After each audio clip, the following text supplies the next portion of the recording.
నియోజకవర్గంలోని Veeraghattam modern rice mill ఎదుట రైతులు ఆందోళనకు దిగారు.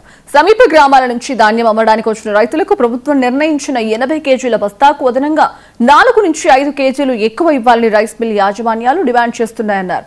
6 కాలం శ్రమించి పంట పండించిన రైతుకు కష్టాలు తప్పడం లేదని ఆవేదన వ్యక్తం చేశారు. ఇక పండించిన పంటను అమ్మడానికి మిల్లుకు వెళ్లిన రైతులను నానా బూతులు తిడుతున్నారని వాపోయారు. రైతు సంఘం తరఫున ధర్నా చేశాం. ఈ పాల్గొండ నుంచి సుమారు 8 గ్రామాలకు సంబంధించి 50 మంది హాజరయ్యారు. జిల్లా వ్యాప్తంగా ఒక 100 మంది వరకు ఇతర మండలానికి కూడా హాజరయ్యారు. అక్కడ కలెక్టర్ గారు చాలా బాగా రెస్పాండ్ అయ్యారు. అదే సమయంలో నిన్నను అక్కడ మిల్లర్స్ అందరితో మీటింగ్ పెట్టాను. మీటింగ్లు కూడా చాలా గట్టిగా నేను మిల్లర్కి చెప్పాను. ఆ మీటింగ్ కొనసాగుతుంది.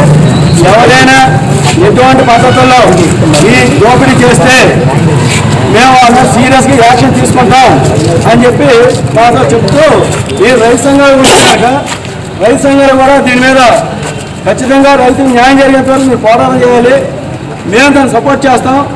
ఫస్ట్ రైతుకి మిల్లర్కి ఎటువంటి సంబంధం లేదు. మీ అధికారుల ద్వారానే జరపాలని మనం చెప్పిన అంశాన్ని ఆధారం చేసుకుని ఆ విధంగా చేస్తాం. ఒకవేళ సమస్య రైతుకి మిల్లర్కి వచ్చిందనుకోండి. విశాఖ జిల్లా చీడికాడ మండలం